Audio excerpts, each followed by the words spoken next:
Hello, film fans. Welcome to the Film vs. Film podcast. My name is Martin Harries, your host, and I'm joined by the film encyclopedia man, Boaz Dix. We are a couple of filmmakers on occasion, but mainly can't stop yapping about movies.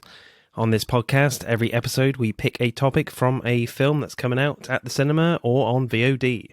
Myself and Boaz pick our favourite film from that topic, or team up against a guest and battle it out to decide which film will become the greatest film of all time.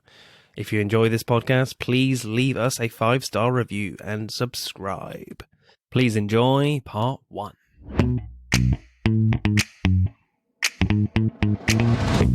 This week, people, as Black Panther Wakanda Forever is out in the cinemas, we'll be talking MCU Phase 4 films. And you'll be very excited to know, yet again, we have guests from the Film Obsessed Couple podcast. Scott and Shelley, how are you? Good. Doing good. That was our dog. We're doing great, though. You joining us for the reviews as well? He loves the MCU Phase 4 films. $10 out of 10. And of course, I'm joined by Mr. Hang on a sec. How do I not know you've just come through a portal and you're a different Boaz? I need proof. Right. Your hair looks different. Yeah, it does. Hang from the ceiling. I'm waiting for the proof, dude. Yeah, your hair's in a ponytail with this one. How are you? All good?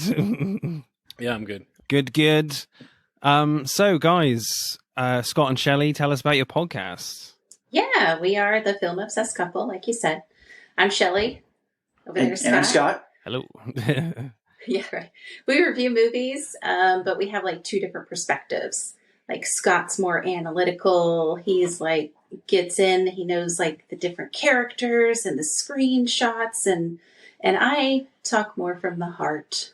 I am here for the fun time. Unfortunately, I don't follow a lot of movies, even though now that we have started this podcast, I'm getting into it. Yeah, that was the point. I'm learning a whole Nice. lot, but we mainly started because Scott has so much knowledge in movies, and I'm just like, we got to talk about this. Awesome. So, what do we think about like Black Panther 2, Wakanda Forever? Are we excited for this one, people? Yeah. Yeah.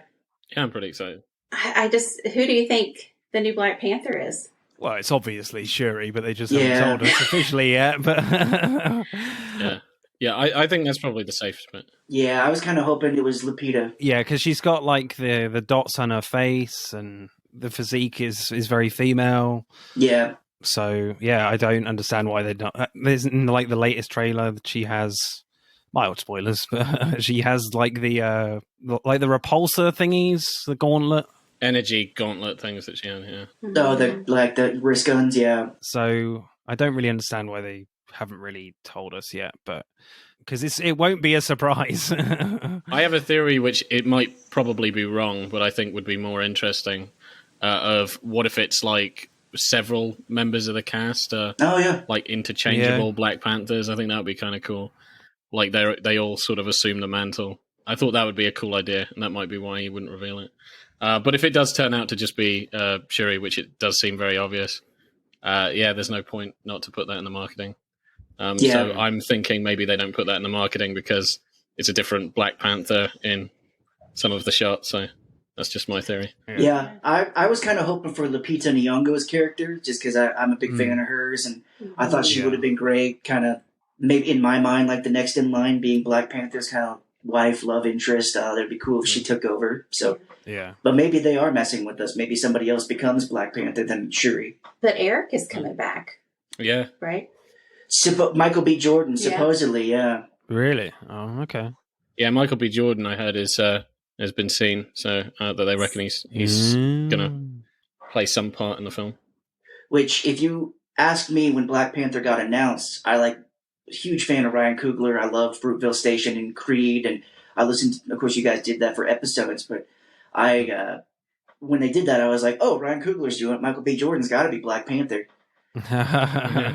And of course, nobody else could play Black Panther now, but I was like, oh, that's who it's probably going to be. He works with him on every movie. Yeah. Black Panther did look like it was a woman.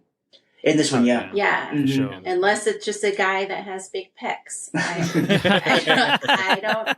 That's possible. Well, all the Marvel people have to work out like ridiculous, so it could be. But like thin, like Yeah. womanly thin, and then Right. giant chest.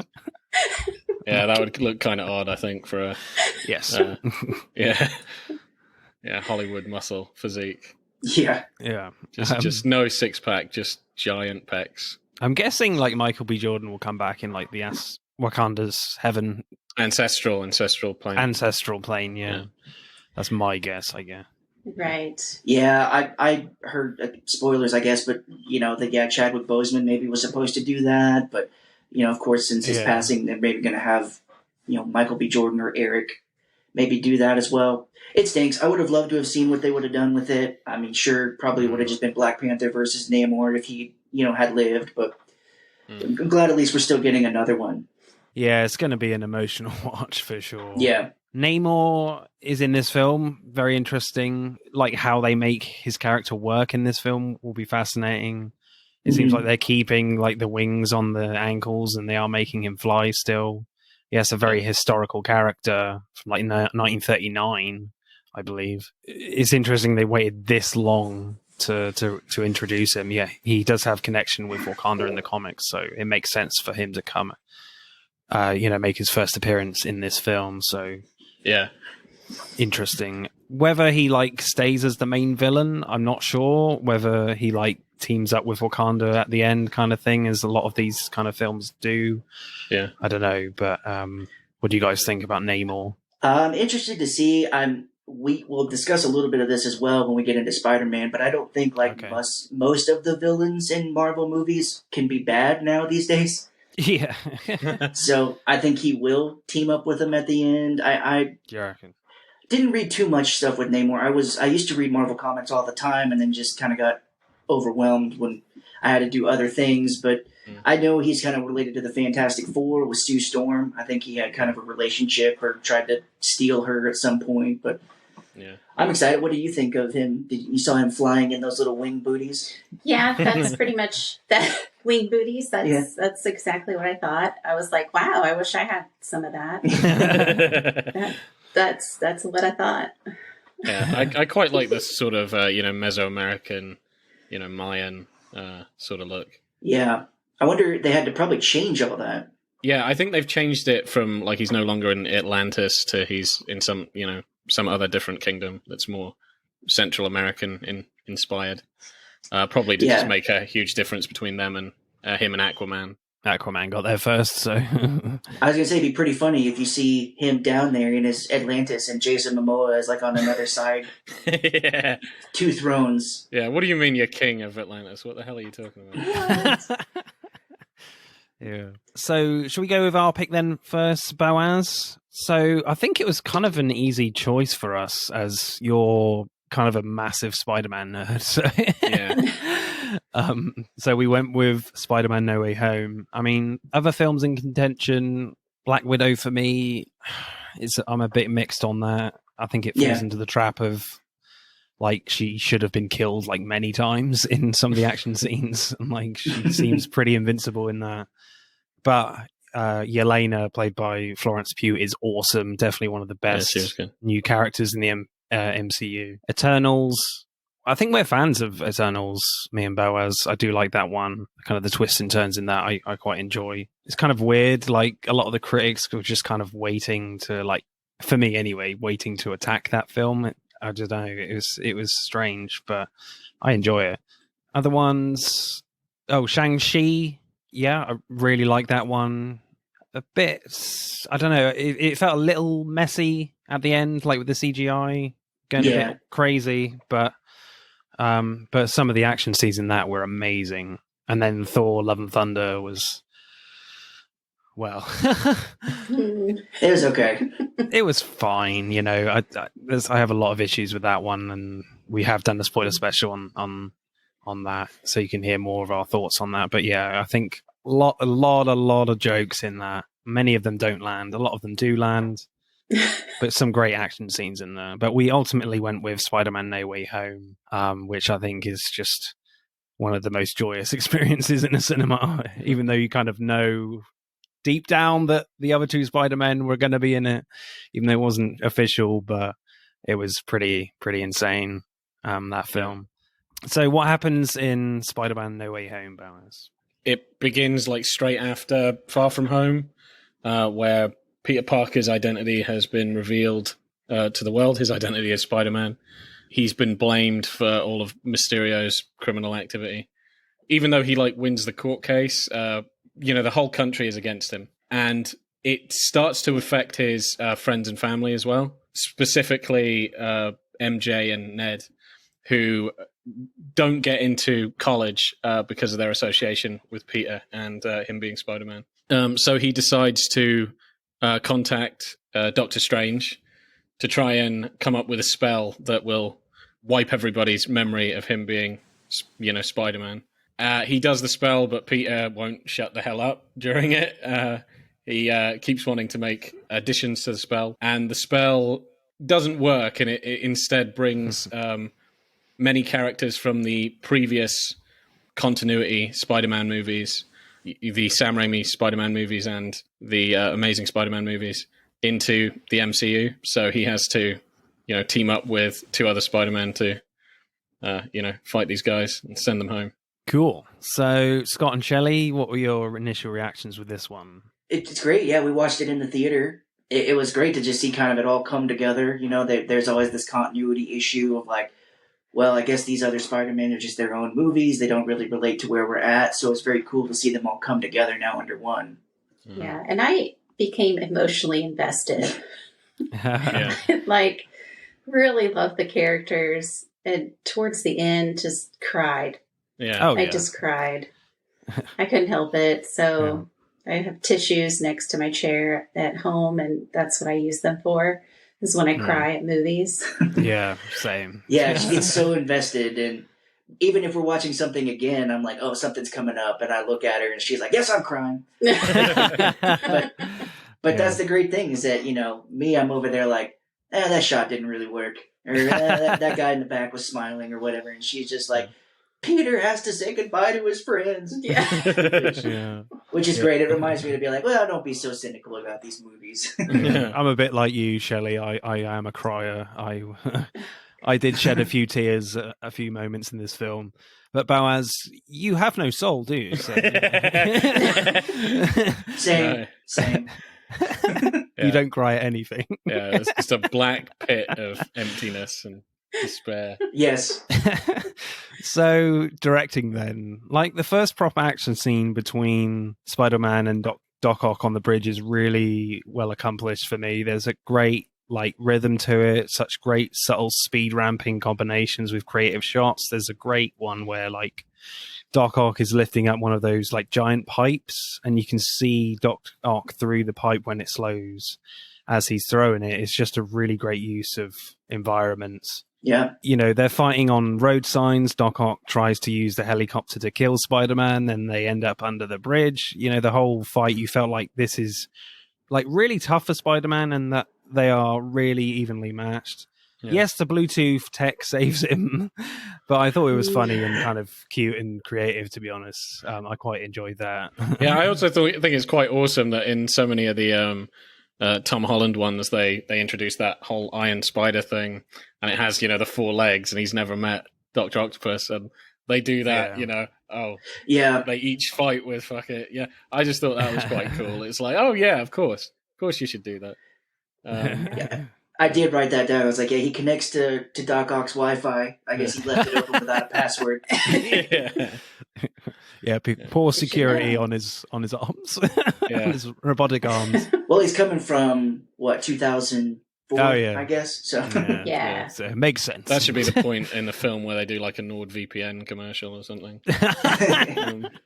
The Doctor Strange versus Spider-Man fight was pretty cool, because it's just not loads of visual effects just chucked at the screen. There's visual logic here.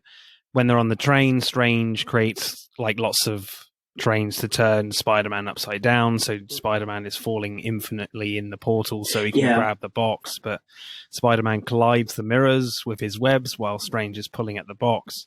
Then the environments are like turning in on itself because the mirrors have smashed, so it all kind of makes, visual sense. You can work it out. And because it makes sense, like Spider-Man beats him with maths, really clever stuff for me. Like Spider-Man doesn't just beat him by realizing it's all maths just all of a sudden, all the visuals back that up right from the start of the scene. So I really quite enjoyed that fight between those two. Yeah, good old geometry saved the day. Yeah. Who would have saw that coming? Yeah, Spider-Man beating him with geometry just let every kid in school that does well in math that they're going to be okay. Yeah. They can be a superhero too.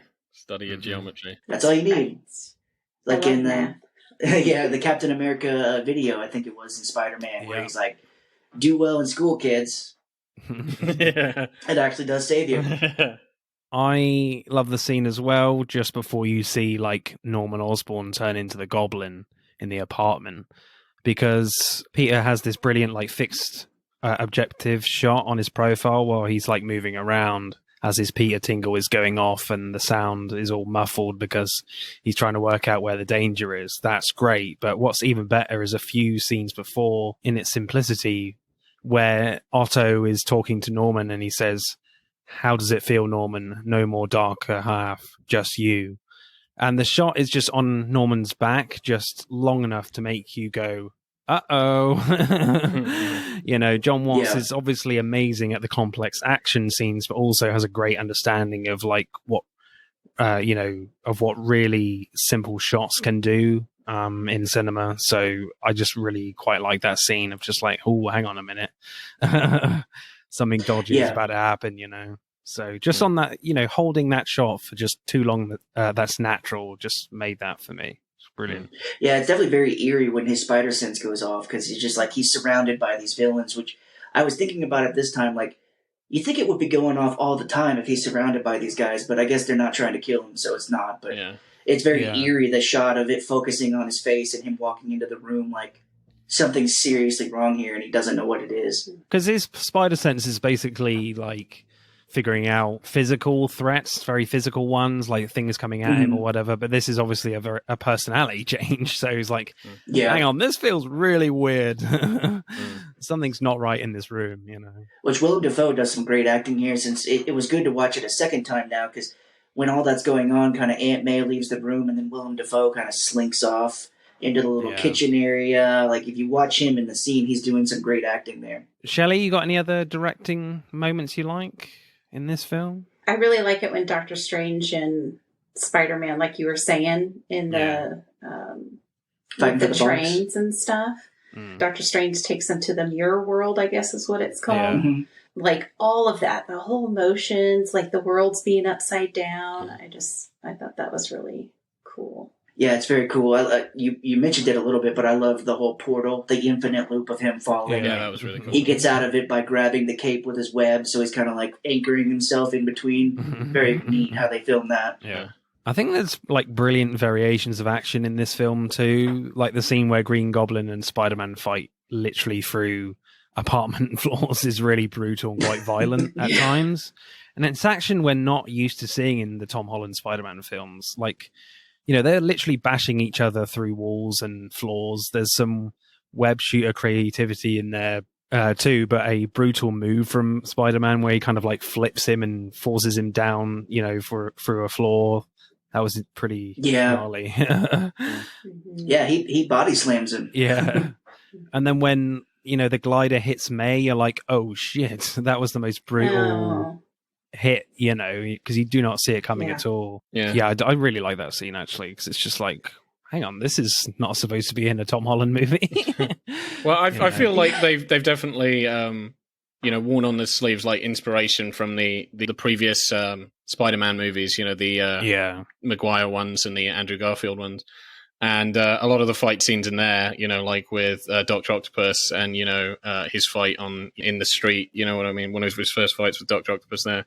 And I think they're just always trying to one-up it. So it's like, let's do a similar fight, have Tom in it, but let's up that, And like Yeah. that really Yeah. brutal fight with Green Goblin in Happy's apartment, that just reminded me of, you know, the last fight in the first Spider-Man film, where like Toby is getting the shit beaten out of him. Like that to me, I think is the most brutal fight in all of the Tobey Maguire films. And I think they saw that and they were like, okay, so Green Goblin is a really mean son of a bitch, and like it's very visceral and it's very like close-ups and it's very smashing through things, and it's very much, you know, Peter is just torn up and can barely move. Let's do that, but let's do it more extreme. Let's get him going through the floor. I do really love the wrestling moves. Yeah, they were really cool. Yeah, they are pretty much wrestling moves. Yeah, I thought Marissa Tomei did an amazing job acting in this scene where she was really hurt, but trying to play it off like everything was fine. And because then you kind of wonder yourself, like, is she really hurt? Yeah, exactly. And I think they did a really good job of that with, you know, because she gets hit with the glider, but you think, okay, yes, that she's fine. And then he tries to throw a bomb at her and you're like, oh, son of a bitch. And then it's slow motion and then Peter like pushes that away and he takes the brunt of it so she doesn't get hit. And you're like, okay, he saved her. And they're talking, only then to just be hit with the realization when he's like, he looks at some blood on his hand. He's like, what the hell? And then just the realization that actually, no, that glider hit did more damage. Yeah, that's a good way to make you sort of forget about, do you know what I mean? Forget that, you know, she was in serious trouble there. Well, I like the misdirection there as well, because when she comes to her aid, she's on the floor. You know, she gets back up. Then she gives like the, you know, the amazing with great power comes responsibility line from Marissa Tomei. And then she falls back down in pretty much the same spot. So it's kind of like a you know, a nice misdirect there of just like, oh, she seems fine. Oh no, she's not. Yeah, as you said, but there's blood. But I quite like the fact that she has, you know, these quite meaningful lines. You know, that with great power comes great responsibility. You know, while she's standing out and she's giving it attitude there. So because all she says in her last line is just, "I need to take a breath" or something. Yeah, I need to catch my breath. Yeah, I quite like that decision from John Watson and co. to make those meaningful lines. You know, she's doing it with attitude, and it's quite extraordinary as well that they've waited 3 whole films for that iconic Spider-Man line, because they don't say it in Far From Home or Homecoming. No. So I'm just like, that is ballsy. I love that. Yeah, that's so good. Yeah, and you just assume that Uncle Ben is already dead because when you meet him in Civil War, he has a line, something to like, well, Aunt May's already been through enough, so. You think that Uncle Ben's already dead, we're just not seeing it, but this is this universe's version. Yeah. And you assume like, oh, he's already said with great power comes great responsibility to him already, you know?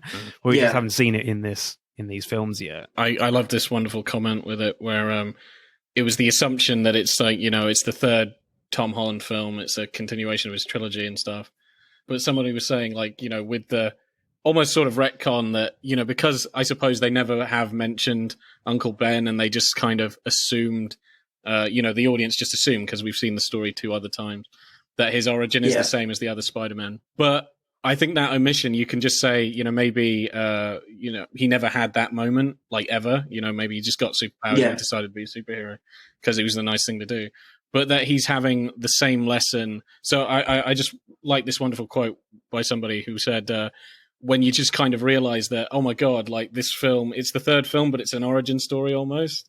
It's like, oh, he's getting the moment where, you know, he becomes like more emotionally invested in the whole hero craft thing. And more like the other Spider-Man. So yeah, because at the end, technically, he's like Tobey Maguire and Andrew Garfield's Spider-Man. Like, he's street level. He's not have all these fancy gadgets. So that kind of excites me for what they're going to do. Absolutely, because I think that kind of remedies one of the like most vocal criticisms of like the Tom Holland films, that he felt more like a sidekick than his own character. And I think this now really does definitively separate him as like his own man. Because I guess you could say in like Homecoming, they're in the marketing, especially and in the film as well. You're like, hey, look, we got Iron Man in our film. It's not just you know, Spider-Man. So. Yeah. And then even in Far From Home, you know, his shadow is still heavily Nick Fury. Felt, and Nick Fury helping as well. And I do feel like this is more, you know, this is his film. I think it tries to juggle quite a lot because, you know, this is like, you know, a third Tom Holland one, It also wraps up a lot of the stuff from the previous Spider-Man franchises, gives them a send-off. You've got like catharsis for the villains of all the other ones. Some of them, yeah. And story beats, yeah.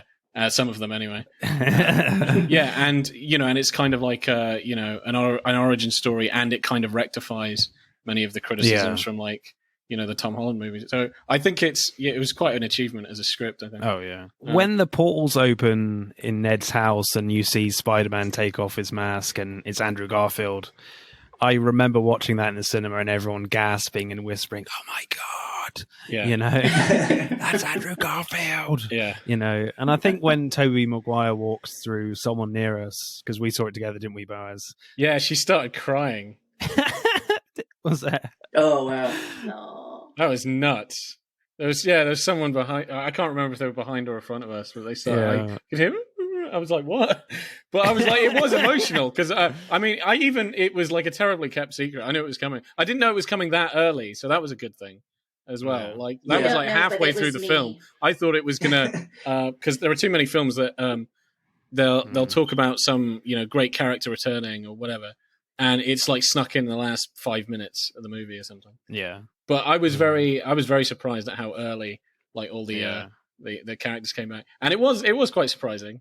And really emotional as well. Like all that emotion swells. I suppose because you've got memories with me. That was my childhood. Tobey Maguire was my Spider-Man as a child, so that was kind of cool. Yeah, watching that, and I thought it was done with a lot of room for applause and gasp.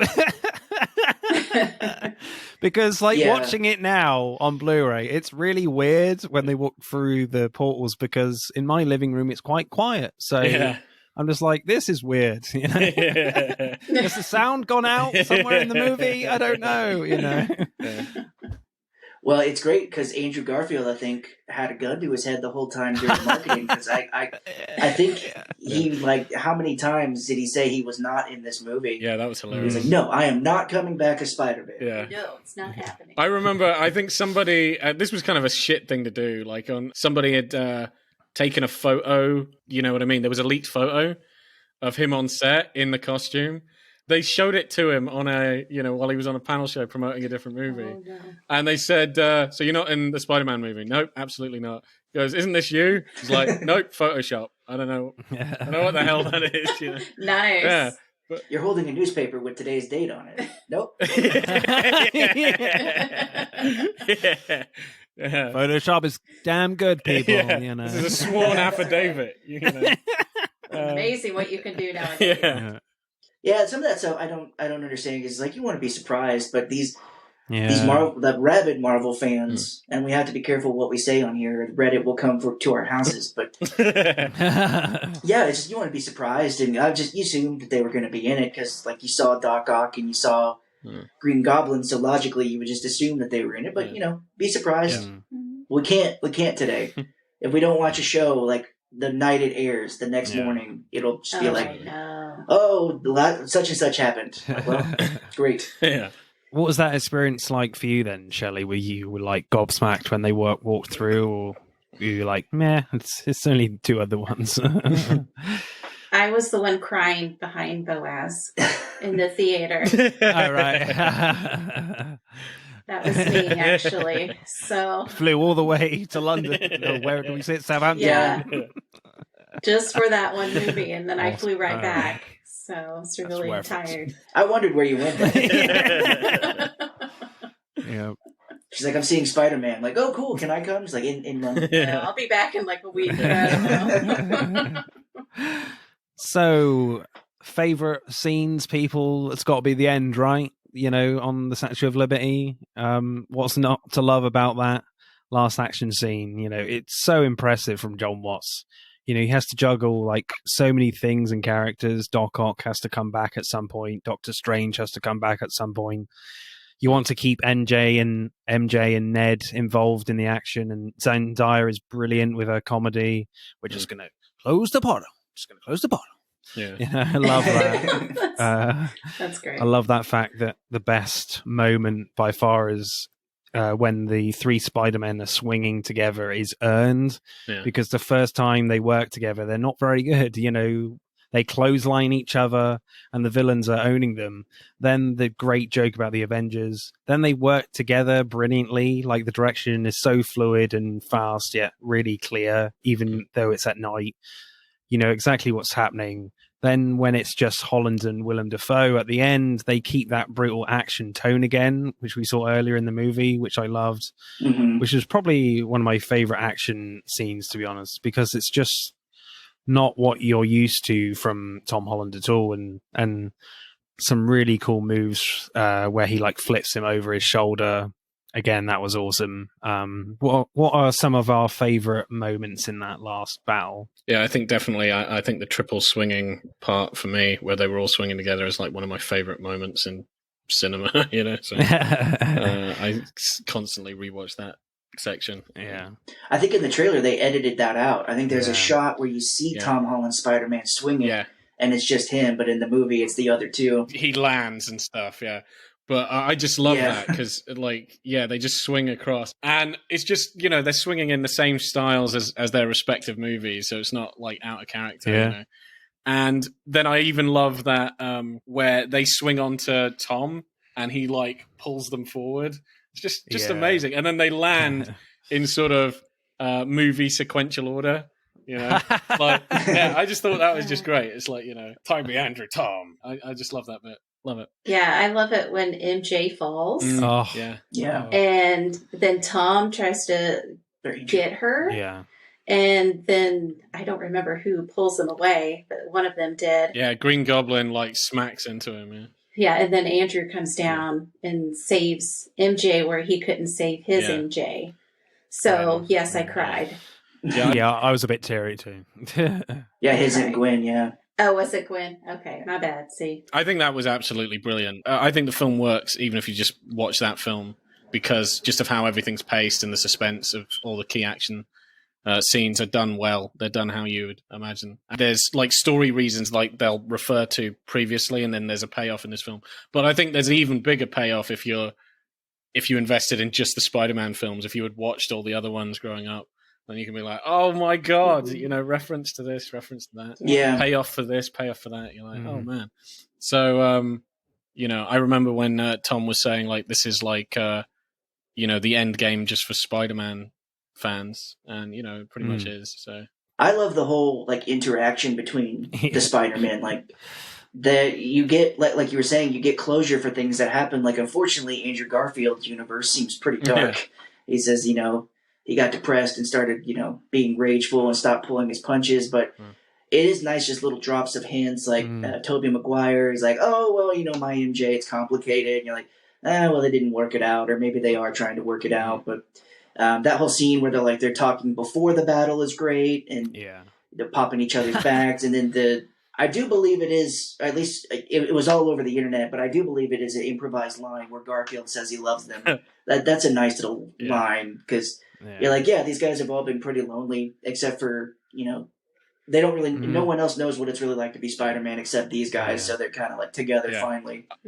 I love you guys. Yeah, I love that. I love that.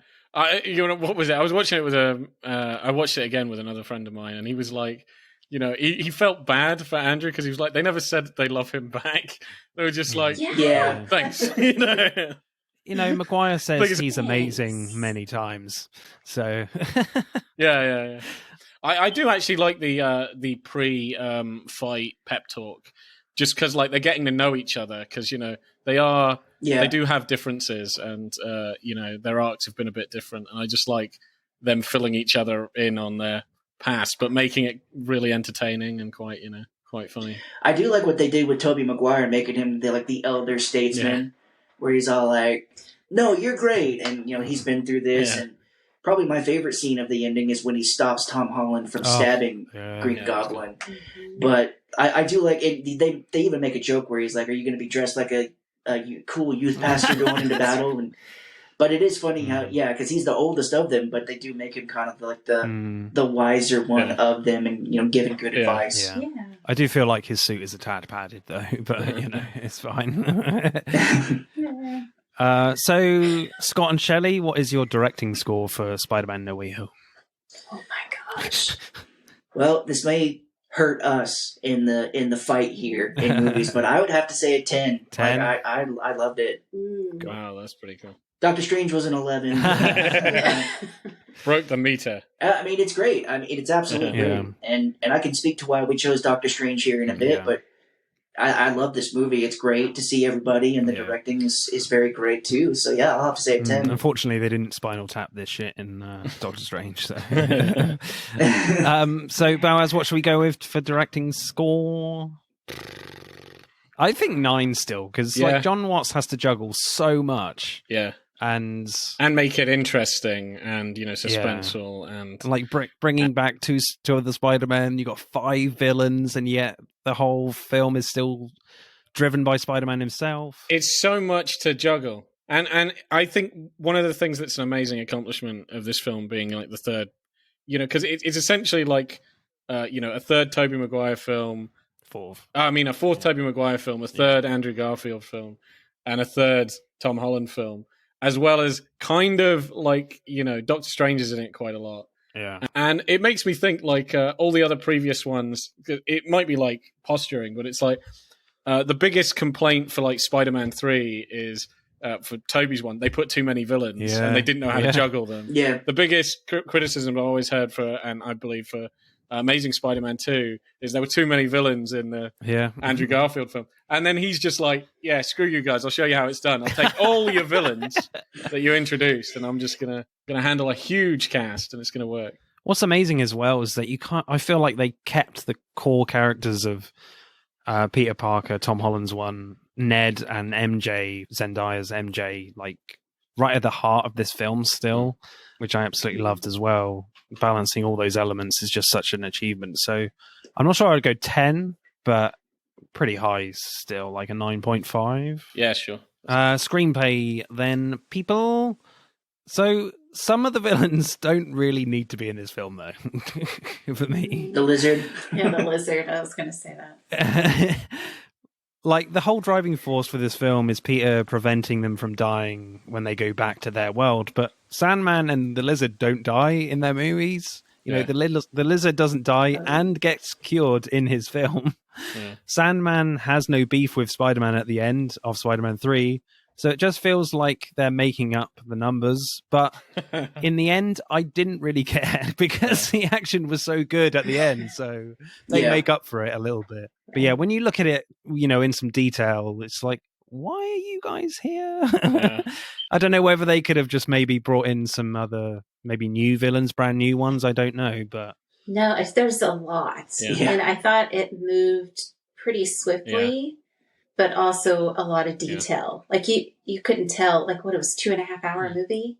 Yeah, I didn't feel like it was a 2.5 hour movie. Yeah, it whips along. Yeah, sometimes you sit there in a movie and you're like, okay, anytime now we can get something moving here. But I never felt that way in this movie. Yeah, it gets going immediately. Yeah. So anyway, as you were saying about the villains, I guess. I mean, I've had so many discussions about that. Whether I suppose like the only reason they would be in it is just so you get all the major villains from all the other films, you know. Yeah, but no, I do kind of agree. Like the lizard and Sandman. I suppose the only logic I can think of is he's afraid they will die at some point because, you know, they could still, you know, the other ones died because they were in the middle of fighting Spider-Man. So maybe if they came back, maybe a couple of years down the line, they would have died at some point, even though it didn't happen like it did to the main character. Yeah, him trying to save everybody is kind of strange when you think about it. I would like to see, it would be a nice shot, like he cures everybody at the end, everybody goes back to it, and then we cut back to Toby fighting Doc Ock, and like Doc Ock's dead body just comes back. And he was like, oh yeah, he was already dead when we were fighting him. Like, oh, you look terrible. I gotta feel Marvel is kind of pushing that way to where like their villains have to become good guys, or like they need to use them for future movies. Because it's like kind of in She-Hulk, if you've been catching up with that, they do that with the Abomination. He's a good guy now. So you can't. I don't know if you can really just have like a major Marvel like super evil villain in at least that I can think of. But you know, Killmonger, even then, you still relate to him.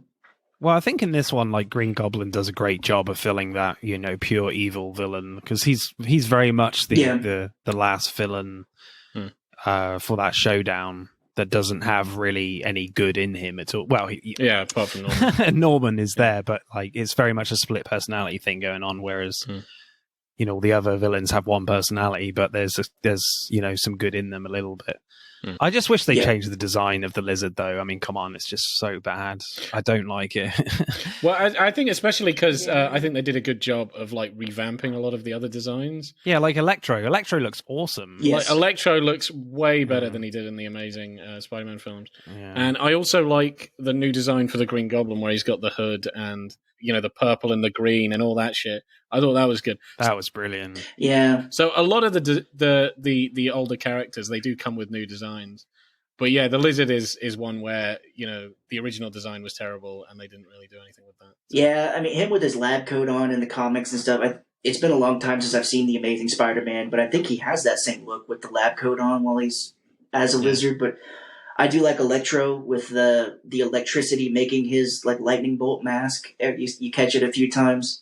Yeah, that was really cool. I quite like that because if you look at like the comic art, it looks ridiculous. So I did understand, like in you know Amazing Spider-Man, they did that design, which was terrible, but you could sort of get their logic. It was like, well, it's very difficult to do the comic book look, but they sort of pull it off here, where they're like, you know, when he's got the yellow and green and like a really kind of awesome sort of homemade sort of techno look, but that the mask, you know, is like made of lightning. I thought that was awesome. Which I did have some PTSD when Electro shows up for the first time. They do drop some dubstep in there from the Amazing Spider-Man 2. And I was like, no, not Amazing Spider-Man 2. Run away. Yeah, they don't overuse it. Yeah. I like the villains chatting to each other. I just liked a lot of the lines for like interactions between characters who've never met each other before. And I like what was it, Electro and Sandman, where they were talking. It's almost like the ridiculous, the kind of tongue-in-cheek ridiculousness of the Spider-Man film, where he was like, "How'd you get your powers?" "Oh, I fell into an aquarium of electric eels." Wow, I fell into a super collider. Yeah, so a super collider. It's like, damn, you got to be careful where you fall. I really like that. Yeah, that was fun. Yeah, I think they do make fun of kind of the ridiculousness of previous ones because, you know, you get Toby later being like, "Oh, I fought an alien." It was like some black goo. And you're like, yeah, that was funny, yeah, that sounds pretty dumb when you say it like that. Yeah. My alien was purple. Yeah. Oh, I didn't get to fight an alien. Yeah. But you're amazing, though. You're amazing. I had to fight an alien in space. Exactly. I also, I think they definitely need to do, because I think Andrew Garfield did an incredible job when he came back here. Yes. And I think they need to give him another chance of just getting him a third one, because, you know, he's like the odd man out. I don't think it'll happen, though. I think it should happen. I think it 100% should happen. It won't. I want it to happen. It's going to happen.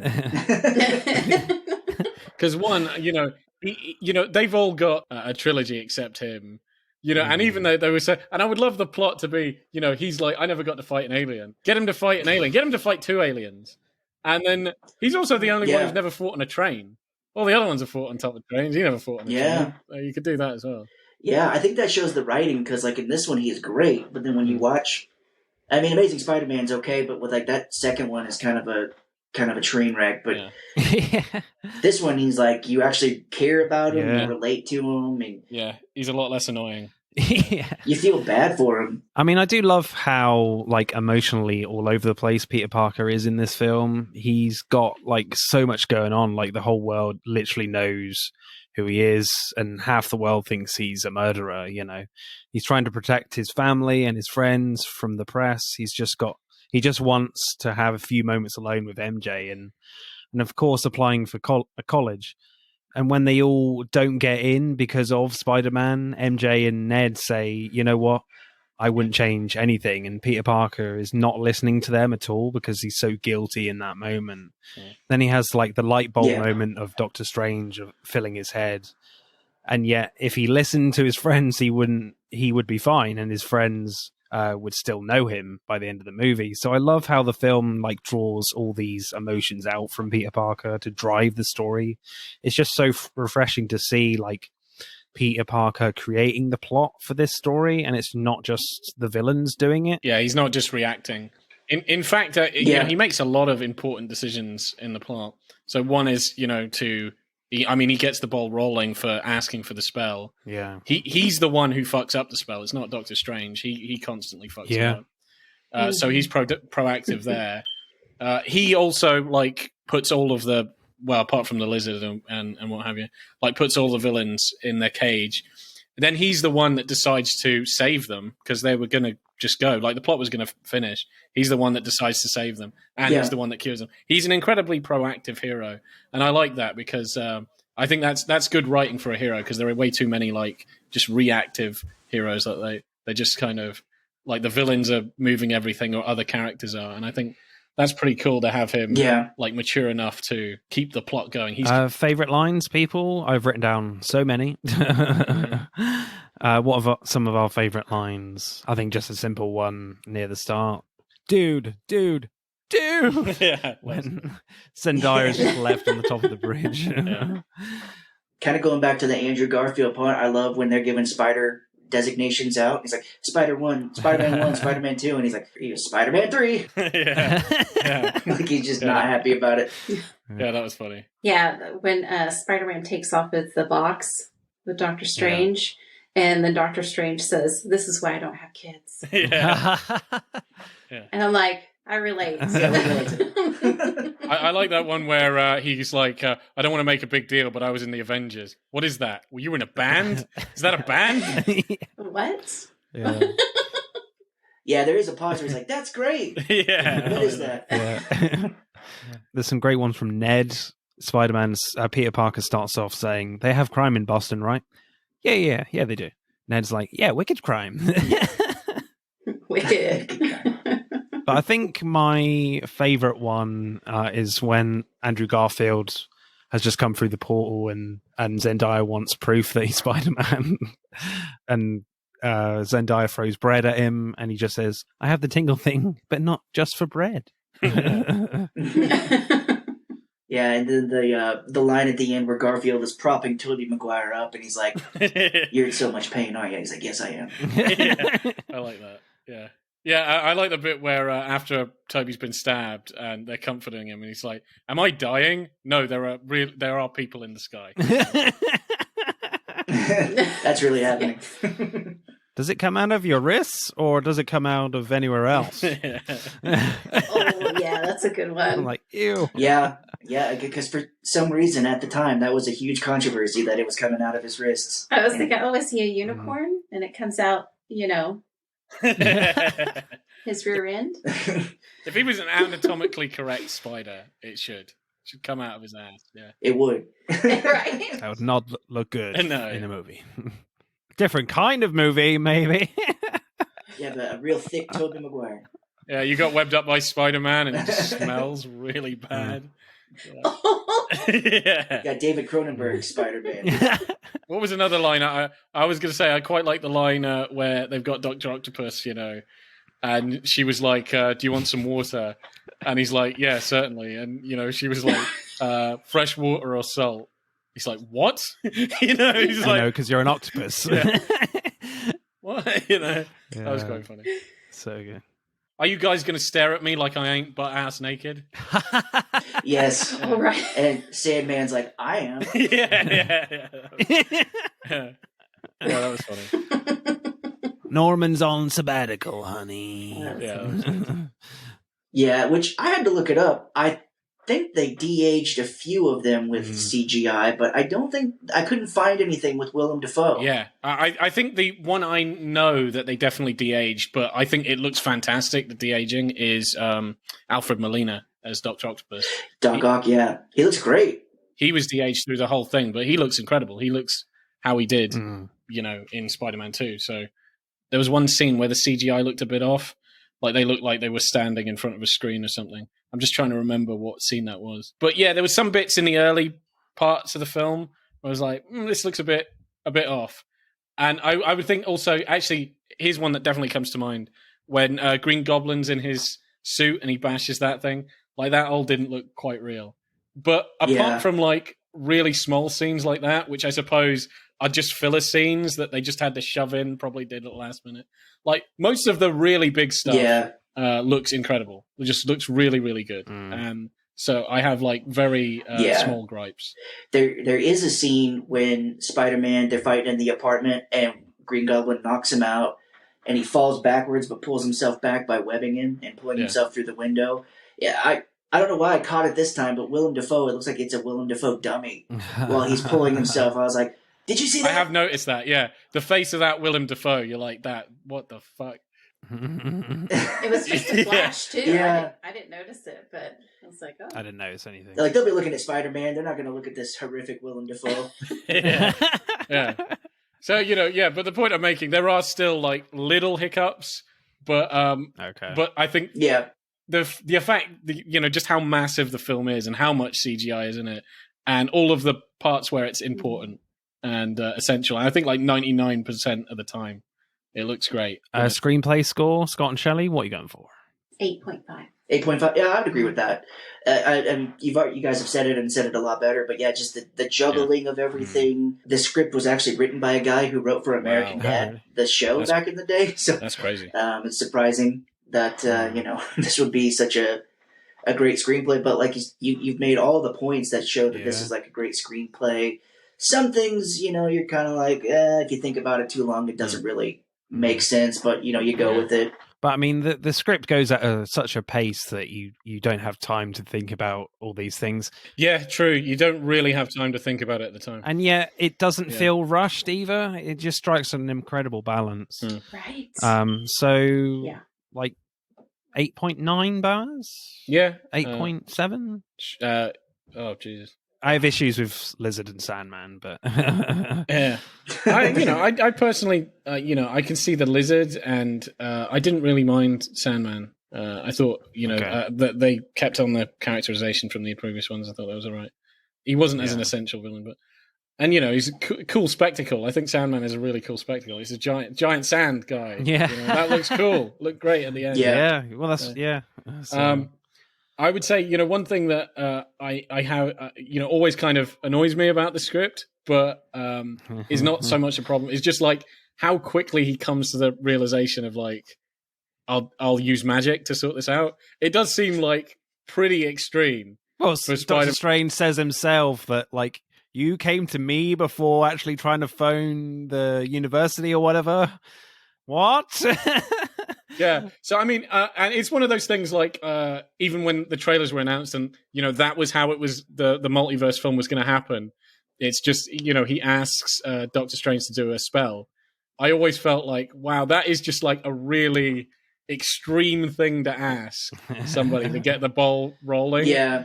And so that to me has always felt a bit weird. But I think if you ignore how the multiverse thing is set up, like everything after that is amazing, but it does feel always to me like, even rewatching it again, just out of character for him to ask, essentially for black magic to sort all of his problems. Yeah, the problem I have with that is that Doctor Strange at first, he was like, yeah, let's do this spell. No big deal. Yeah. It's nice knowing you. And then, he does this whole thing. But then towards the end, when he's doing the spell again, he's like, oh, I don't want to. Yeah, that was true. We're all going to forget about you. But I'm like, wait. That was going to happen anyway. That was going to happen the first time. It was just going to be okay. Yeah. That's the problem I have. I do like where the film goes through most of the plot. It's just, it's really weird, but it's essentially the first domino that keeps the rest of the dominoes falling. Always feels a bit weird that he would ask for like magic to solve all his problems. I do like also like the scale at the end where it was like, because you already have this really cool, fight with all the villains and stuff. And then, the sky is splitting apart and like everybody that's ever met him is coming through. And that sense of urgency that it would like destroy the planet if like everybody came that knew Spider-Man. I thought that was pretty cool. Cool way to get like some really huge stakes at the end. Yeah, and I had to look it up. I think there's some breaches in here, but people said that there's like, you can see Kraven the Hunter, you can see Madam Web, Scorpion. Yeah, I think there are a lot of people that they're just looking at the individual figures that are coming through and like, this is this guy. And I went on so many, so there are loads of Easter eggs. But yeah, there was Kraven the Hunter, there was Rhino, there was a bunch of other ones. Rhino, I could tell, the website I saw, there was like, this smudge right here is Madam Web. And I'm like, I don't see it. Yeah. Yeah, it's just a bloke, dude. Just a girl. Yeah. Just a random person. Yeah, it's probably like the Domino's pizza delivery guy, and he just didn't put the mask on quick enough, and he's coming in. Yeah. Yeah. It'd be funny if they had like a little stick figure up there. Yeah. Yeah, that'd be quite funny. Yeah. Oh, that's a new one. Oh, that's Craven. That's Yeah. Craven right there. No, that's just the animators being lazy. It's such a shame that Stanley died before that, because it would be cool if he was one of the Yeah. first ones that came through. You know, Stanley, that would have been incredible. Oh, yeah. Mm. So should we go 8.7 then? Yeah, let's go from some. So acting then. I love Willem Dafoe's acting during like the first fight against Spider-Man, where Spider-Man is punching him repeatedly in the face, and he just smiles and laughs Yeah. after the second one. Okay.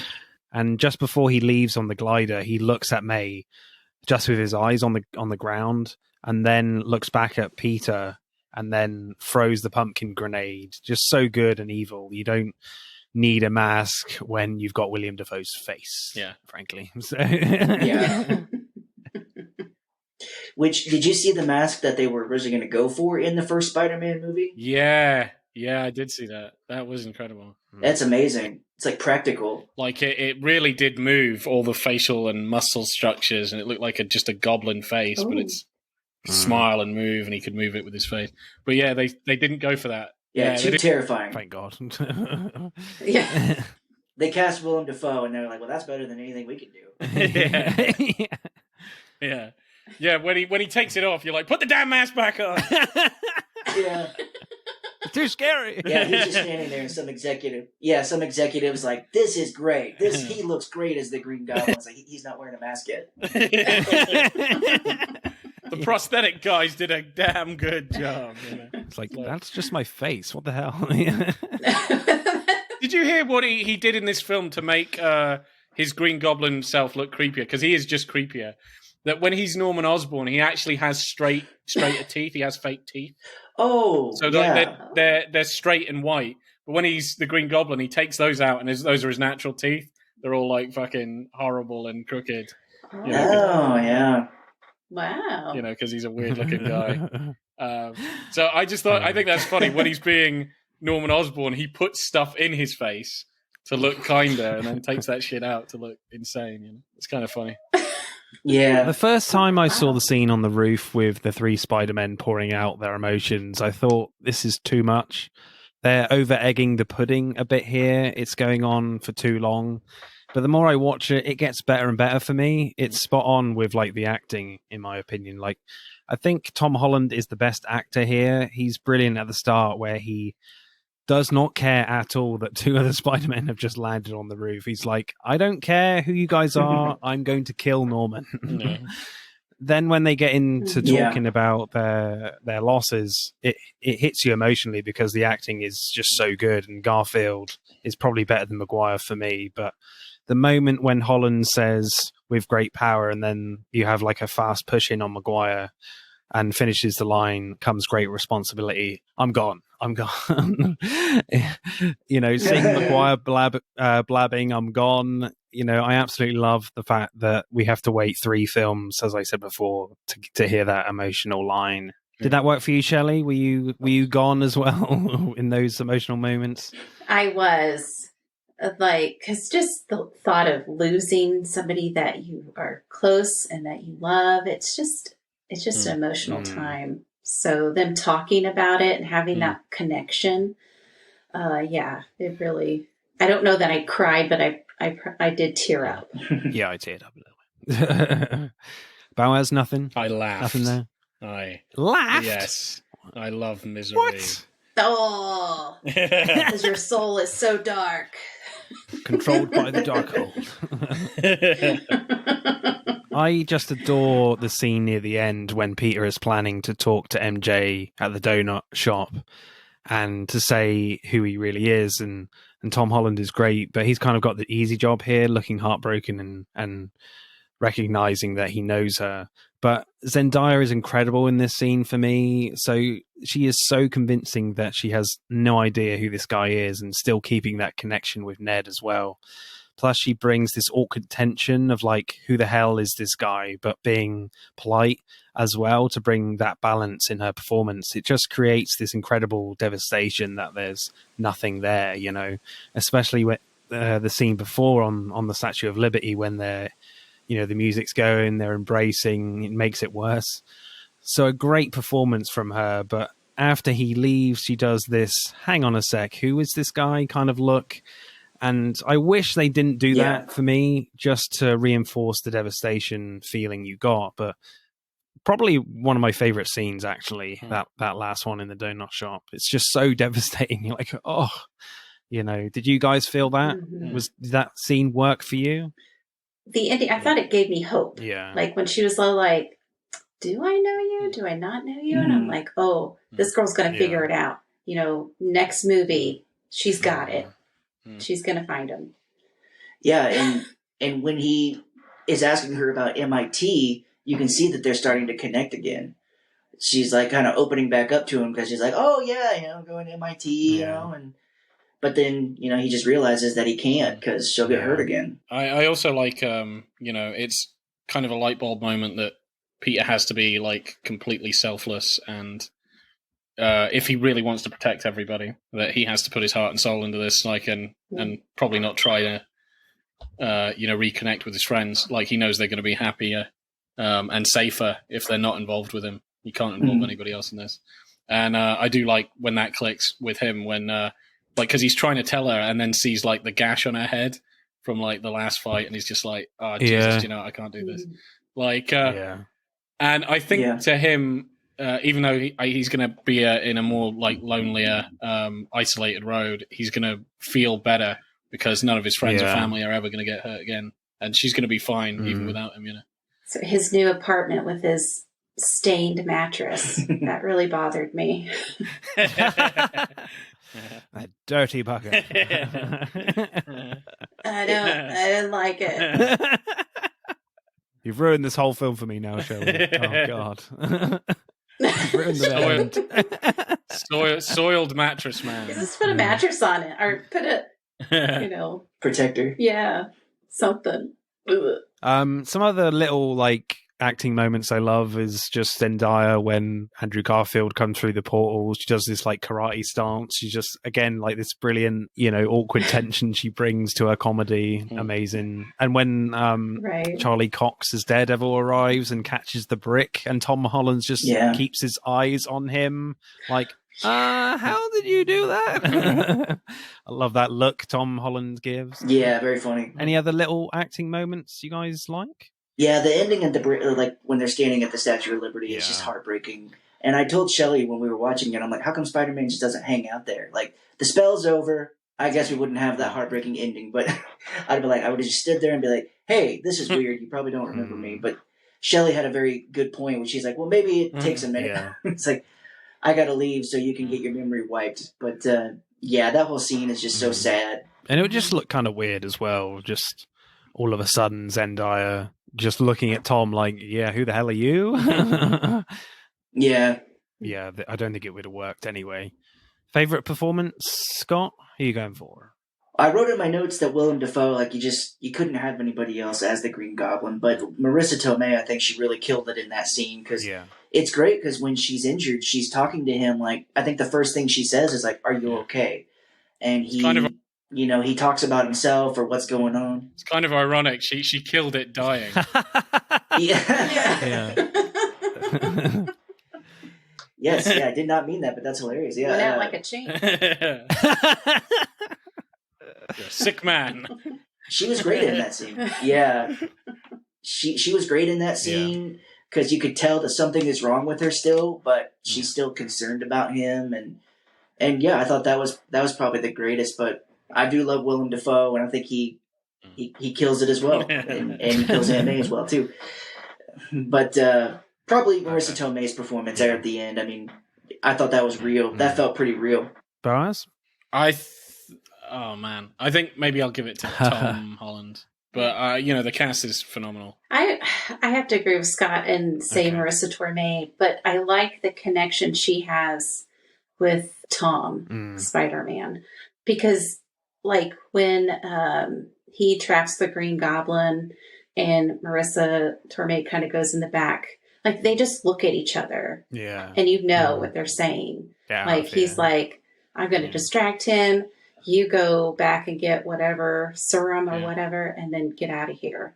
So I like their connection. And also, when Willem Dafoe first came into the shelter to see Marissa Tomei, she calls up Tom and's like, get down here.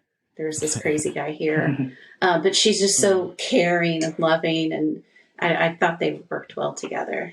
Yeah, for me, I'm going to go Zendaya for my favorite performance. I really appreciate comedy acting, and she does some brilliant emotional stuff at the end. Just that last scene in the donut shop, I just adore that scene from her as well. Actually, I'm going to change my mind to J.K. Simmons. Okay. Acting score, Scott and Shelley, what are you going for? Yeah, if we're doing Marissa Tomei, I'd say a 9. I really enjoyed her performance, but Boaz is right. It's so hard to pick in this movie of performances. They're all just, they brought it. Yeah. They brought their A game. What do you reckon then, Boaz, for acting? Should we go a solid 9 as well? Yeah. Cool. Right, let's add up the scores then for Spider-Man No Way Home. Spider-Man No Way Home gets a very impressive 54.7. Whoa. It's going to be tough to beat, even with Doctor Strange's mystical powers. That's it for part 1. Thank you for listening. We hope you enjoyed it.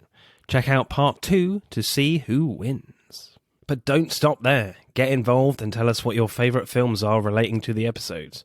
Send us a DM or comment on Instagram and TikTok at Film vs. Film Podcast, for Twitter at FVF_podcast. If you do, we'll give you a shout out on the next episode. If you're feeling really generous, you can buy us a one-off coffee at our Buy Me a Coffee account. Remember, please leave us a 5-star review and subscribe. Pod signing off.